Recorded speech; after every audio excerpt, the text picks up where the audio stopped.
Hujan turun dengan deras malam itu, menimbulkan suara gemuruh di atas atap rumah mewah bergaya klasik yang berdiri megah di kawasan elit Jakarta.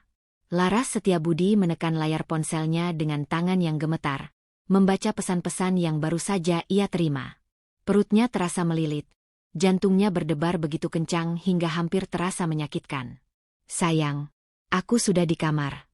Jangan lama-lama ya. Aku merindukanmu. Pesan itu terpampang jelas di layar, dikirim oleh seseorang bernama Alana. Laras tak perlu menebak siapa, sayang, yang dimaksud dalam pesan itu. Hatinya seperti diremukan berkeping-keping saat ia membaca balasan dari nomor suaminya. Sebentar lagi aku datang.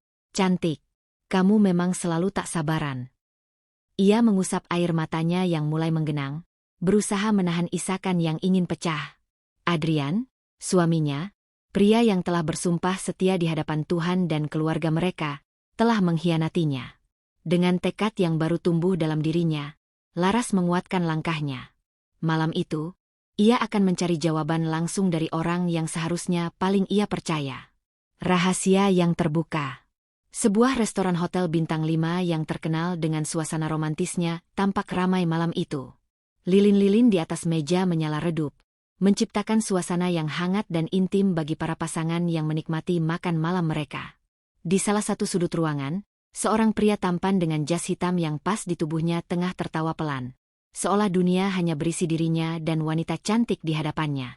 Adrian Hartanto, CEO dari Hartanto Group, pria berusia 38 tahun yang dikenal sebagai pengusaha sukses dan suami dari Laras Setiabudi, sedang menikmati malamnya bersama seorang wanita muda berambut panjang bergelombang, Alana. Adrian, kenapa kita harus terus sembunyi-sembunyi seperti ini? Tanya Alana, suara lembutnya terdengar menggoda. Aku ingin kita bisa pergi kemanapun tanpa takut ada yang melihat.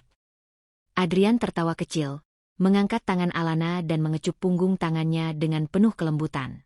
Sabar, sayang. Aku sudah hampir menyelesaikan semuanya. Tak lama lagi, aku akan bebas. Mata Alana berbinar. Benarkah? Jadi kau akan segera menceraikan Laras? Adrian mengangguk, tidak menyadari bahwa seorang wanita dengan mata penuh amarah sedang berjalan mendekat ke mejanya. Laras berdiri di sana, tubuhnya sedikit gemetar, bukan karena takut, tetapi karena marah yang tak terbendung. Adrian, suaranya terdengar tenang, namun menusuk seperti belati. Adrian mendongak, wajahnya langsung berubah pucat. Alana, yang duduk di seberangnya, juga membelalakan mata, merasa terjebak dalam situasi yang sama sekali tidak ia harapkan. Laras melipat tangan di dadanya, matanya tajam menatap suaminya. Jadi ini alasanmu pulang larut malam? Alasanmu selalu sibuk dengan meeting di luar kota. Adrian menegakkan tubuhnya, mencoba mempertahankan ketenangannya. Laras, ini bukan seperti yang kau pikirkan. Laras tertawa sinis. Oh, aku ingin tahu, apa lagi yang akan kau katakan untuk membela dirimu? Alana, yang sejak tadi diam, akhirnya memberanikan diri untuk berbicara. Bu, saya rasa kita bisa bicara baik-baik tanpa harus membuat keributan di tempat umum. Laras mengalihkan tatapannya pada Alana. Kau masih punya nyali untuk bicara setelah merusak rumah tangga orang. Wajah Alana memerah, tetapi ia tetap mencoba bersikap anggun. Kami saling mencintai. Adrian tidak bahagia denganmu. Jantung Laras mencelos mendengar kata-kata itu. Ia menoleh ke Adrian, menunggu jawaban darinya, berharap suaminya akan menyangkal atau setidaknya menunjukkan sedikit rasa bersalah. Namun yang ia dapatkan hanyalah tatapan dingin. Benar, Adrian berkata dengan suara datar. Aku sudah lama tidak bahagia dalam pernikahan ini, Laras. Aku mencintai Alana, dan aku ingin menghabiskan hidupku dengannya. Laras merasa tubuhnya melemah. Semua kenangan yang ia bangun bersama Adrian selama 8 tahun pernikahan mereka tiba-tiba terasa tak berarti. Namun, sebelum ia bisa mengungkapkan apa yang ada di hatinya, Adrian melanjutkan dengan nada yang lebih tajam. Aku ingin kita bercerai. Kata-kata itu menusuk Laras seperti pisau tajam. Air matanya akhirnya jatuh, tetapi bukan karena kesedihan semata. Ada kemarahan yang membara di dalam dirinya. Kau ingin bercerai. Suaranya bergetar, bukan karena takut, tetapi karena menahan amarah yang luar biasa. Adrian menatapnya tanpa ekspresi. Ya, aku ingin kau menandatangani surat cerai secepatnya. Aku tidak ingin berdebat lebih jauh. Laras tertawa pahit. Setelah kau berselingkuh, kau bahkan tidak meminta maaf? Tidak merasa bersalah? Kau malah menyalahkanku dan ingin meninggalkanku begitu saja. Adrian menghela napas panjang, tampak lelah. Laras, jangan dramatis. Pernikahan kita sudah lama gagal, kau hanya menolak untuk menerimanya. Alana menatap Adrian dengan penuh kasih sayang, lalu meraih tangannya di atas meja. Kita bisa menyelesaikan ini dengan baik-baik, bukan? Laras melihat adegan di depannya dengan perasaan yang tidak bisa dijelaskan. Ini bukan hanya tentang pengkhianatan, ini tentang penghinaan. Dengan langkah mantap, ia meraih segelas anggur merah di meja dan tanpa ragu, ia menuangkan isinya ke wajah Adrian. Suasana restoran yang awalnya tenang berubah menjadi riuh saat semua mata tertuju pada mereka. Adrian terperanjat, wajahnya merah padam, entah karena marah atau malu. Laras, bentaknya, berdiri dari kursinya. Laras menatapnya dengan mata berapi-api. Dengar baik-baik, Adrian. Jika kau ingin pergi, pergilah. Tapi aku berjanji, kau akan menyesali ini. Ia lalu berbalik dan berjalan keluar restoran dengan kepala tegak, meninggalkan Adrian dan Alana dalam kebisuan. Di luar restoran, Laras menarik napas dalam-dalam. Air mata masih mengalir di pipinya, tetapi di balik itu, ada sesuatu yang lain. Bukan hanya kesedihan. Bukan hanya amarah. Tapi tekad. Tekad untuk tidak menjadi korban.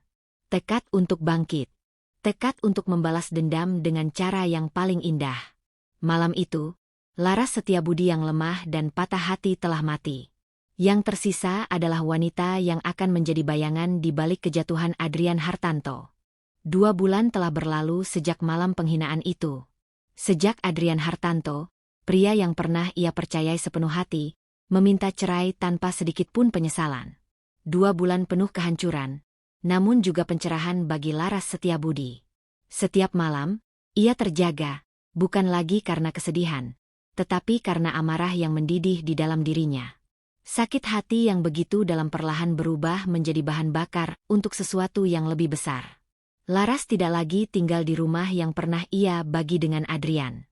Setelah perceraian mereka diselesaikan dengan cepat, atas desakan Adrian yang ingin segera melanjutkan hidup dengan Alana, Laras meninggalkan semuanya. Rumah, perabotan, bahkan kenangan yang pernah ada di dalamnya. Ia hanya membawa sesuatu yang lebih berharga dari sekadar materi, namanya sendiri. Dan satu rahasia yang selama ini ia sembunyikan. Laras Setiabudi bukan wanita biasa. Ia bukan sekadar mantan istri seorang pengusaha sukses. Ia adalah cucu dari salah satu 9 naga, 9 konglomerat paling berpengaruh di Asia. Namun, sejak muda, ia memilih untuk hidup dengan caranya sendiri. Ia menolak menggunakan nama keluarganya untuk meraih kesuksesan. Ia menikah dengan Adrian tanpa pernah memberitahu siapa dirinya sebenarnya. Karena ia ingin dicintai sebagai Laras, bukan sebagai pewaris kekayaan dan kekuasaan. Tapi kini, semua itu berubah. Laras tidak akan lagi menahan dirinya. Jika Adrian telah menghancurkannya, maka ia akan bangkit kembali dan menghancurkan Adrian dengan cara yang paling elegan. Membangun kerajaan sendiri. Laras duduk di ruang kerja apartemennya yang baru. Tidak besar, tetapi cukup untuk merancang rencana besarnya. Di hadapannya, layar laptop menampilkan laporan keuangan beberapa perusahaan yang baru-baru ini menjadi sorotan di dunia bisnis. Salah satunya adalah Hartanto Group. Perusahaan milik mantan suaminya itu masih berdiri kokoh, tetapi tidak sekuat yang terlihat dari luar. Adrian mungkin seorang pengusaha yang ambisius, tetapi ia bukan pemimpin yang bijak. Ia terlalu percaya diri, terlalu sibuk dengan ego dan kehidupan pribadinya. Dan itulah kelemahannya. Laras tersenyum tipis. Ia telah menghabiskan beberapa minggu terakhir membangun rencananya. Dengan koneksi keluarganya, mendapatkan modal bukan masalah besar. Tetapi ia ingin lebih dari sekadar uang. Ia ingin tim terbaik. Ia mulai menghubungi orang-orang yang dulu bekerja untuk Adrian. Orang-orang yang pernah diperlakukan tidak adil, yang pernah merasa diremehkan. Salah satu orang pertama yang ia dekati adalah Tio Santoso, mantan Direktur Pemasaran Hartanto Group yang dipecat oleh Adrian hanya karena berani menentang kebijakan yang merugikan perusahaan. Pertemuan mereka berlangsung di sebuah restoran kecil yang jauh dari pusat bisnis. "Apa yang sebenarnya kau inginkan dariku, Laras?" Tio bertanya, masih tidak percaya dengan undangan yang ia terima. Laras menatapnya tajam. "Aku ingin membangun perusahaan yang akan menyaingi, bahkan menghancurkan Hartanto Group." Tio mengangkat alisnya, lalu tersenyum kecil. "Menarik. Tapi apa yang membuatmu berpikir aku mau terlibat?" Laras menyandarkan tubuhnya ke kursi. "Karena kau tahu siapa Adrian. Kau tahu betapa buruk kepemimpinannya. Dan aku tahu kau ingin membuktikan bahwa ia telah melakukan kesalahan besar dengan menyingkirkanmu." Tio terdiam sesaat, lalu mengangguk. "Katakan rencanamu." Strategi bayangan. Dalam beberapa bulan berikutnya, Laras bergerak cepat. Dengan bantuan koneksinya, ia mulai menarik orang-orang terbaik dari perusahaan Adrian. Para eksekutif yang kecewa, para pegawai yang selama ini tidak dihargai, dan bahkan beberapa klien besar yang mulai kehilangan kepercayaan pada Hartanto Group. Ia mendirikan perusahaan baru dengan nama Setiabudi Holdings, sebuah perusahaan yang dalam waktu singkat menjadi sorotan di dunia bisnis. Tidak ada yang tahu bahwa pendirinya adalah mantan istri Adrian. Ia tetap bekerja dalam bayangan, menggunakan nama lain untuk menjalankan bisnisnya.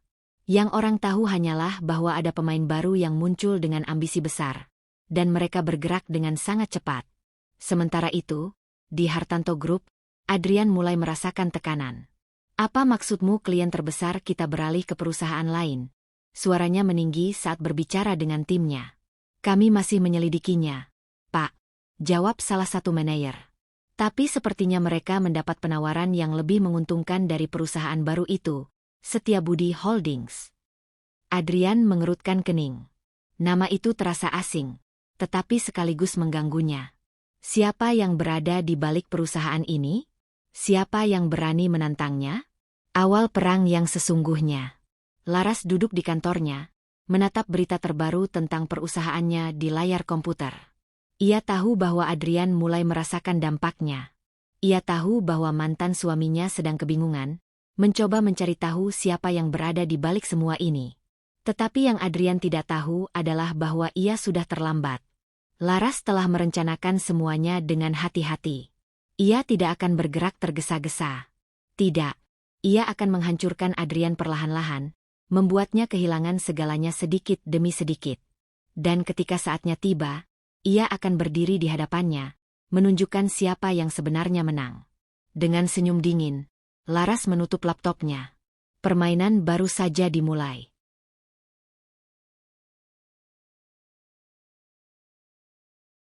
Ketidakstabilan di Hartanto Group. Pagi itu, Adrian Hartanto duduk di ruang kantornya yang luas di lantai tertinggi gedung Hartanto Group. Pandangannya tajam menatap laporan keuangan yang baru saja diterimanya. Ia tidak percaya apa yang sedang terjadi. 5 klien besar kita sudah berpindah ke Setiabudi Holdings. Adrian menekan nada suaranya, berusaha menahan emosi. Rudy, direktur operasional yang duduk di hadapannya, menunduk. "Kami masih berusaha mencari tahu bagaimana mereka bisa menyalip kita secepat ini. Penawaran mereka jauh lebih menarik dan lebih fleksibel." Adrian mengusap wajahnya dengan kasar. "Siapa pemiliknya?" Rudy menggeleng.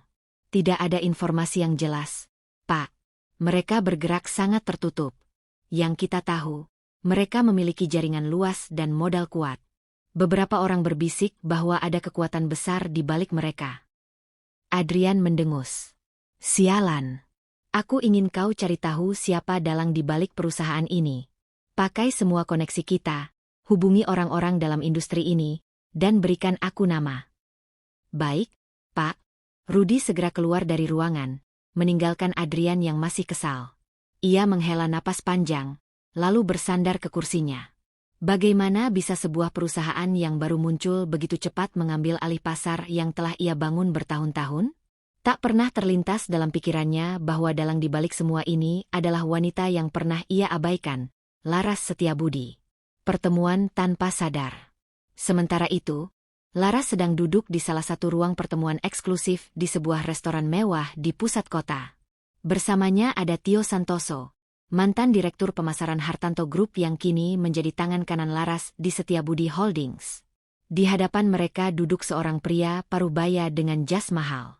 Dia adalah Hendra Wijaya, salah satu investor terbesar yang sebelumnya bekerja sama dengan Hartanto Group. Jadi, kalian ingin aku menarik investasi dari Hartanto Group dan memindahkannya ke Setiabudi Holdings? Hendra menyandarkan tubuhnya ke kursi, menatap Laras dengan penuh minat. Laras tersenyum tipis. Bukan hanya itu. Kami menawarkan kondisi kerjasama yang lebih menguntungkan, dengan fleksibilitas yang tidak pernah bisa diberikan oleh Hartanto Group. Kami tidak hanya menawarkan keuntungan finansial, tetapi juga stabilitas jangka panjang. Hendra mengetuk-ngetukkan jarinya di atas meja, berpikir. Aku sudah bekerja sama dengan Adrian cukup lama. Meski ada beberapa kebijakan yang tidak kusukai, Hartanto Group masih merupakan pemain besar dalam industri ini. Tio menyela, untuk saat ini. Tapi bagaimana jika ku bilang bahwa dalam waktu 6 bulan, Hartanto Group tidak akan lagi memiliki posisi dominan? Hendra mengangkat alisnya. Kalian serius? Laras tersenyum, tetapi matanya penuh ketegasan. Sangat serius. Setelah beberapa detik berpikir, Hendra akhirnya mengangguk. Baik, aku akan mempertimbangkannya. Tapi aku ingin melihat lebih banyak bukti bahwa kalian benar-benar bisa menjatuhkan mereka. Laras menatap Tio, lalu mengangguk. Berikan dia laporan proyek terbaru kita. Aku yakin itu cukup sebagai bukti. Tio menyerahkan sebuah dokumen kepada Hendra. Setelah membaca sekilas, pria itu tersenyum. Menarik. Baiklah, aku akan menghubungi kalian dalam beberapa hari ke depan. Mereka berjabat tangan, dan Hendra pergi meninggalkan restoran. Laras menarik napas dalam-dalam. Langkah berikutnya sudah disusun dengan rapi. Namun, saat ia hendak pergi, tiba-tiba langkahnya terhenti. Di seberang ruangan, hanya beberapa meja dari tempatnya, berdiri seorang pria yang sangat dikenalnya. Adrian. Ia tengah berbicara dengan seseorang, tampak serius. Laras segera menarik diri ke sudut ruangan, memastikan dirinya tidak terlihat. Namun, hanya dalam hitungan detik, mata mereka bertemu. Adrian terdiam. Wajahnya menunjukkan keterkejutan yang jelas. Laras tersenyum kecil, lalu dengan anggun berbalik dan meninggalkan ruangan tanpa sepatah kata pun. Kecurigaan Adrian. Pulang ke kantornya, Adrian masih tidak bisa menghilangkan bayangan Laras dari pikirannya. Kenapa Laras ada di restoran itu? Apakah dia sudah menemukan seseorang yang baru? Atau, apakah dia ada hubungannya dengan Setiabudi Holdings? Pikiran itu tiba-tiba muncul di benaknya. Namun, ia segera mengusirnya. Tidak mungkin. Laras tidak punya latar belakang bisnis yang cukup kuat. Lagi pula, setelah mereka bercerai, Adrian tidak pernah mendengar apapun tentangnya. Namun, ada sesuatu dalam tatapan Laras yang membuatnya merasa gelisah. Ia mengambil ponselnya, lalu menghubungi seseorang. Rudy, aku ingin kau mencari tahu sesuatu untukku. Cari tahu apa yang terjadi dengan Laras setelah perceraian kami. Dengan siapa dia berhubungan, di mana dia tinggal, dan apa yang dia lakukan sekarang. Rudy terdengar ragu. Pak, maksud Anda mantan istri Anda? Ya, Adrian menjawab dengan nada tegas. Dan lakukan dengan cepat. Bayangan yang semakin nyata. Laras duduk di kantornya, menatap layar komputer yang menampilkan grafik perkembangan perusahaan mereka. Setiabudi Holdings telah berhasil menguasai lebih dari 20% pangsa pasar yang sebelumnya dikuasai Hartanto Group. Dalam waktu dekat, angka itu akan bertambah. Namun, ia tahu bahwa Adrian tidak akan tinggal diam. Kita harus mempercepat langkah, kata Tio, duduk di seberangnya. Adrian pasti sudah mulai menyelidiki siapa kita. Laras mengangguk. Biarkan dia. Toh, cepat atau lambat dia akan tahu juga. Tio tersenyum kecil. Dan saat itu terjadi. Laras menatap layar komputer, lalu berkata pelan, dia akan sadar bahwa selama ini, bayangan yang menghantuinya adalah aku. Mereka berdua saling bertukar senyum penuh arti. Di luar sana, Dunia bisnis mulai gempar dengan pergerakan Setiabudi Holdings yang semakin agresif. Dan di sisi lain, Adrian mulai merasakan ketakutan yang belum pernah ia rasakan sebelumnya. Sesuatu, atau seseorang, sedang mengincarnya. Dan ia tidak tahu dari mana datangnya serangan itu. Gelisah di puncak kekuasaan. Adrian Hartanto duduk di ruang kantornya dengan tangan mengepal di atas meja. Matanya menatap layar laptop yang menampilkan laporan terbaru tentang Hartanto Group. Garis-garis wajahnya yang dulu selalu penuh percaya diri kini menegang, menandakan stres yang kian menghimpitnya. Hartanto Group kehilangan lagi 2 klien besar. Dan siapa yang mengambil mereka? Setiabudi Holdings. Nama itu semakin sering muncul di lingkaran bisnis, tetapi yang paling membuatnya frustasi adalah ia masih belum tahu siapa dalang di balik perusahaan tersebut. Pak Adrian, kami sudah menyelidiki lebih dalam mengenai Setiabudi Holdings, ujar Rudi, tangan kanannya, yang baru saja masuk ke ruangan. Adrian menatapnya tajam. Dan ada sesuatu yang menarik. Rudi menyerahkan sebuah berkas. Perusahaan ini didirikan sekitar 6 bulan lalu dengan modal yang sangat besar. Tapi yang lebih menarik, hampir seluruh tim manajemen mereka terdiri dari mantan pegawai Hartanto Group yang pernah Anda pecat atau tinggalkan. Adrian membuka berkas itu dan mulai membaca. Wajahnya semakin mengeras saat ia melihat nama-nama yang tertera. Tio Santoso, Anita Rahman, Budi Prasetyo. Mereka semua adalah orang-orang yang dulu bekerja di bawahnya. Orang-orang yang ia anggap tidak cukup kompeten untuk tetap berada di perusahaannya. Sial. Adrian mengumpat. Mereka ingin membalas dendam. Rudi mengangguk. Sepertinya begitu, Pak. Tapi ada satu hal lagi yang mungkin lebih mengejutkan bagi Anda. Adrian menutup berkas itu dan menatap Rudi penuh tanda tanya. Rudi menarik napas dalam. Kami menemukan satu nama yang cukup tersembunyi dalam struktur perusahaan mereka. Nama itu bukan CEO, bukan direktur utama, tapi tetap memiliki kendali penuh atas perusahaan ini. Adrian menyipitkan mata. Siapa? Rudi menelan ludah sebelum menjawab. Laras Setiabudi. Dunia Adrian seakan berhenti berputar. Ia menatap Rudi, berharap ia salah dengar. Tapi tidak. Nama itu begitu jelas. Laras, mantan istriku. Suaranya terdengar nyaris berbisik. Ya, Pak. Rudi mengangguk. Dan lebih dari itu, kami menemukan bahwa dia bukan wanita biasa. Adrian masih dalam keadaan terkejut saat Rudi melanjutkan. Dia adalah cucu dari salah satu 9 naga, kelompok konglomerat paling berpengaruh di Asia. Itu menjelaskan bagaimana Setiabudi Holdings bisa tumbuh begitu cepat. Adrian merasa darahnya membeku. Bagaimana mungkin ia tidak tahu? Bagaimana mungkin selama bertahun-tahun menikah dengan Laras, ia tidak pernah menyadari siapa sebenarnya wanita itu? Selama ini, ia mengira Laras hanyalah wanita biasa yang ia tinggalkan dengan mudah. Tetapi ternyata, ia telah membuang seseorang yang memiliki kekuatan jauh lebih besar dari yang ia bayangkan. Dan sekarang, wanita itu kembali. Bukan untuk meminta maaf, bukan untuk merebut hatinya kembali, tapi untuk menghancurkannya.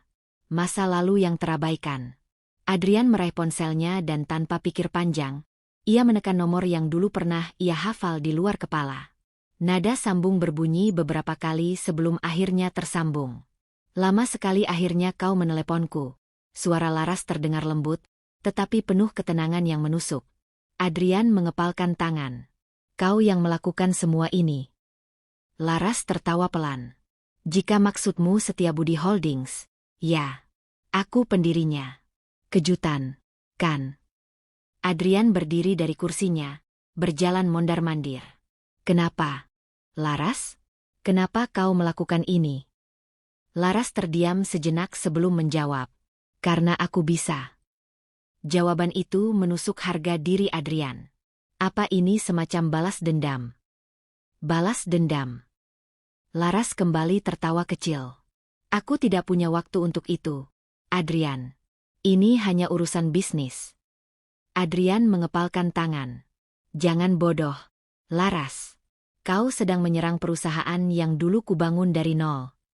Dan kau menghancurkan pernikahan yang kubangun dari cinta. balas Laras dengan suara datar. Adrian terdiam. Laras melanjutkan, kau meninggalkanku tanpa ragu. Kau tidak pernah menyesal, bukan? Jadi kenapa sekarang kau begitu peduli dengan apa yang terjadi padamu? Aku. Adrian kehilangan kata-kata. Laras menghela napas. Dengarkan aku baik-baik, Adrian. Aku tidak perlu menjatuhkanmu untuk membuktikan apapun. Aku hanya melakukan apa yang seharusnya kulakukan sejak dulu, menggunakan potensiku tanpa dibatasi oleh siapapun. Jika kebetulan itu membuatmu kalah, itu bukan salahku. Itu kesalahanmu sendiri. Adrian menggigit bibirnya. Ia tidak bisa membantah. Kau sudah kalah, Adrian, lanjut Laras. Dan ini baru permulaan. Sebelum Adrian bisa mengatakan apapun, panggilan itu terputus. Ia menatap layar ponselnya dengan kemarahan yang membuncah. Ia telah menganggap remeh Laras. Dan sekarang, ia harus menerima akibatnya. Langkah berikutnya. Di kantor Setiabudi Holdings, Laras meletakkan ponselnya dengan senyum puas. Tio yang sejak tadi duduk di ruangan itu menatapnya sambil menyilangkan tangan. Dia pasti panik sekarang. Laras mengangguk. Tentu saja. Dia baru menyadari bahwa musuhnya adalah aku. Tio menyeringai. Jadi, apa langkah kita berikutnya? Laras menatap layar komputer yang menampilkan grafik saham Hartanto Group yang mulai menurun. Kita buat dia kehilangan segalanya. Sedikit demi sedikit, katanya pelan. Kita sudah mengambil kliennya. Sekarang, kita buat para investor kehilangan kepercayaan padanya. Tio mengangguk. Aku akan menghubungi beberapa orang yang bisa membantu. Laras berdiri dan berjalan menuju jendela besar yang memperlihatkan pemandangan kota yang sibuk. Ia telah melewati masa-masa sulit. Ia telah menangis, terpuruk, dan merasa dihancurkan. Tapi kini, ia telah bangkit. Dan kali ini, ia tidak akan berhenti sampai ia berdiri di puncak. Sementara itu, di kantornya, Adrian tahu bahwa untuk pertama kalinya dalam hidupnya, ia benar-benar dalam bahaya.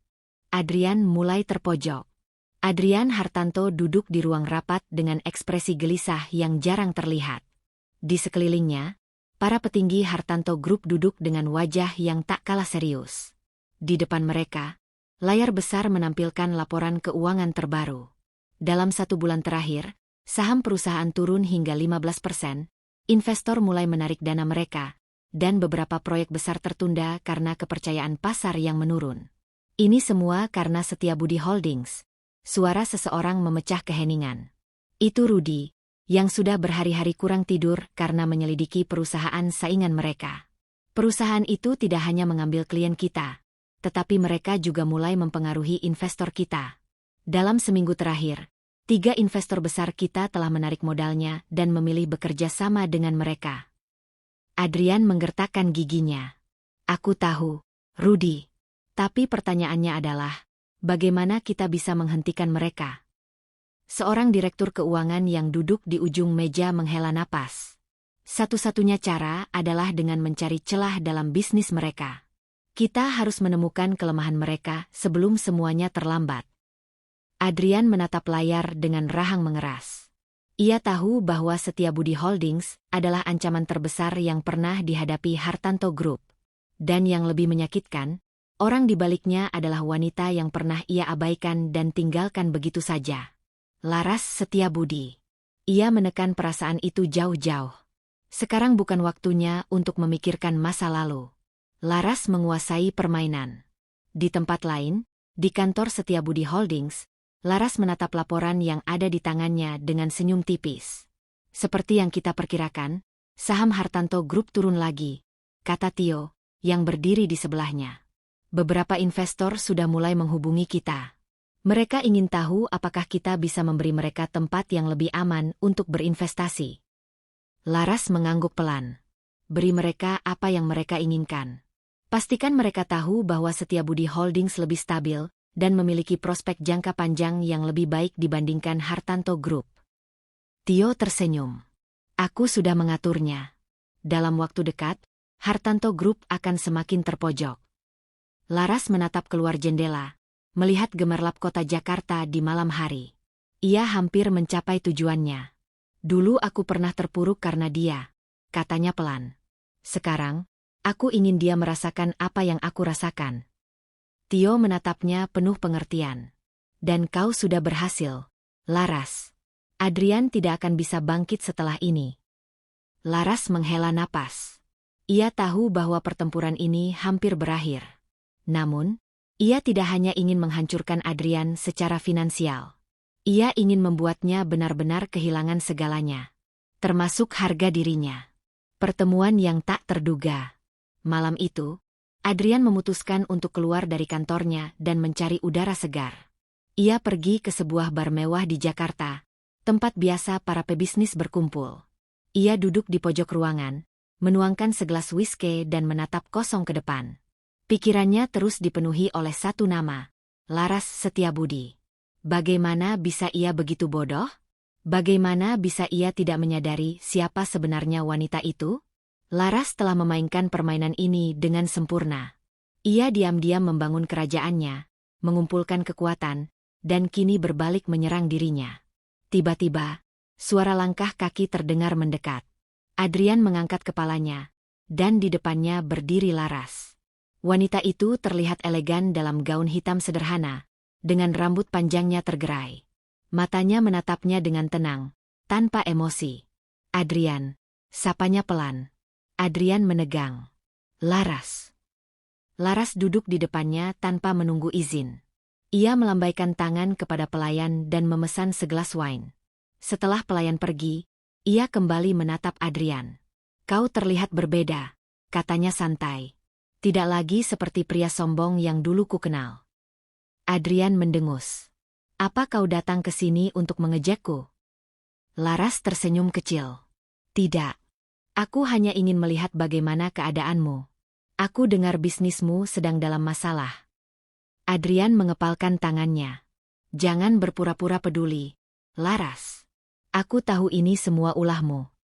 Laras mengangkat bahu. Bisnis adalah bisnis, Adrian. Aku hanya mengambil kesempatan yang ada. Adrian menatapnya tajam. Apa yang sebenarnya kau inginkan? Laras menyesap winenya sebelum menjawab. Aku ingin kau merasakan apa yang aku rasakan dulu. Kehilangan segalanya. Dikhianati, ditinggalkan tanpa rasa peduli. Aku ingin kau tahu bagaimana rasanya terpuruk dan tak berdaya. Adrian terdiam. Aku tidak membalas dendam, lanjut Laras. Aku hanya menuntaskan apa yang seharusnya terjadi. Adrian menyandarkan tubuhnya ke kursi, menghela napas panjang. Kau menang, Laras. Aku akui itu. Laras menatapnya dengan ekspresi sulit ditebak. Aku tidak butuh pengakuanmu, Adrian. Aku hanya ingin melihat bagaimana akhirnya kau berakhir. Adrian tersenyum miris. Kau benar-benar sudah berubah. Laras berdiri, mengambil tasnya. Orang yang tersakiti selalu berubah, Adrian.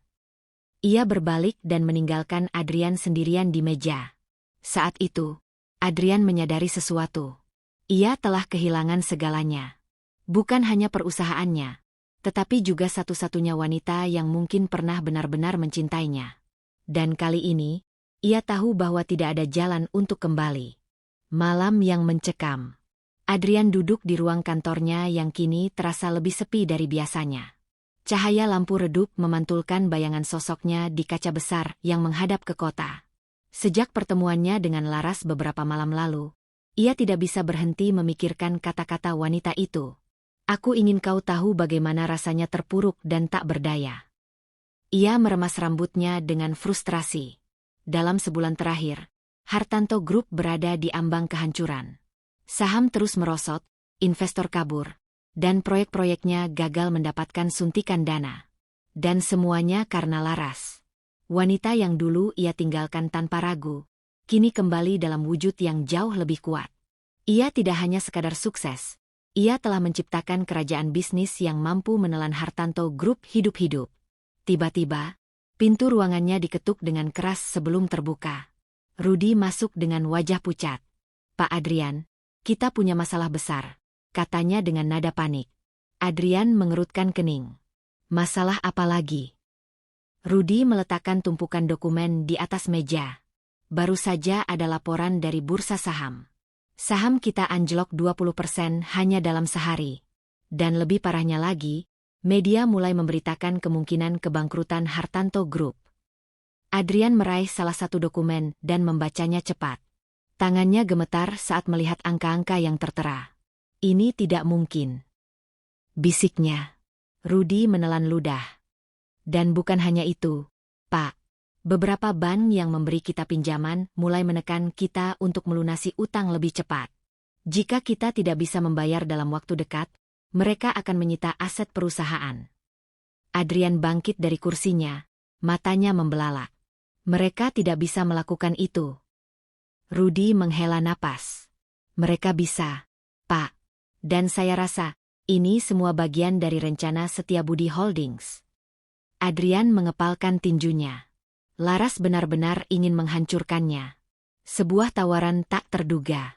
Beberapa jam kemudian, Adrian duduk di ruang rapat bersama para petinggi perusahaan. Wajah mereka semua dipenuhi kecemasan. Jika kita tidak bisa mendapatkan suntikan dana dalam waktu seminggu, Hartanto Group akan benar-benar bangkrut, ujar Direktur Keuangan dengan suara berat. Ada satu cara terakhir, kata Rudy. Kita bisa mencari investor baru yang mau menyelamatkan perusahaan ini. Adrian mengangguk. Siapa yang kira-kira bisa kita dekati? Rudy ragu sejenak sebelum akhirnya menyerahkan selembar kertas kepada Adrian. Kita hanya punya satu pilihan, Pak. Adrian membaca nama yang tertera di kertas itu, dan darahnya langsung mendidih. Setiabudi Holdings. Ia mendongak dengan marah. Kau bercanda, Rudy. Aku tidak akan pernah meminta bantuan Laras. Rudy menundukkan kepala. Saya tahu ini sulit, Pak. Tapi jika tidak ada investor lain yang mau membantu, kita tidak punya pilihan lain. Adrian menggeram, meremas kertas itu hingga kusut. Gengsinya berteriak menolak, tetapi realitas berkata lain. Jika ia tidak bertindak cepat, Hartanto Group akan lenyap selamanya. Pertemuan terakhir. Adrian duduk di sebuah restoran mewah, menunggu seseorang yang kini menjadi musuh terbesarnya. Tangannya mengepal di atas meja, rahangnya mengeras menahan harga diri yang hancur. Laras akhirnya tiba, mengenakan setelan berwarna putih yang membuatnya terlihat semakin anggun dan berwibawa. Ia berjalan dengan penuh percaya diri, duduk di hadapan Adrian tanpa sedikit pun ragu. Kukira kau tidak akan pernah memintaku untuk bertemu, katanya sambil tersenyum tipis. Adrian menatapnya tajam. Aku tidak punya pilihan lain. Laras mengangguk pelan. Jadi, apa yang kau inginkan dariku, Adrian? Adrian menghela napas, mencoba menekan amarah yang bergejolak di dadanya. Aku ingin kau berhenti menyerang Hartanto Group. Laras menaikkan alis. Aku tidak menyerang perusahaanmu, Adrian.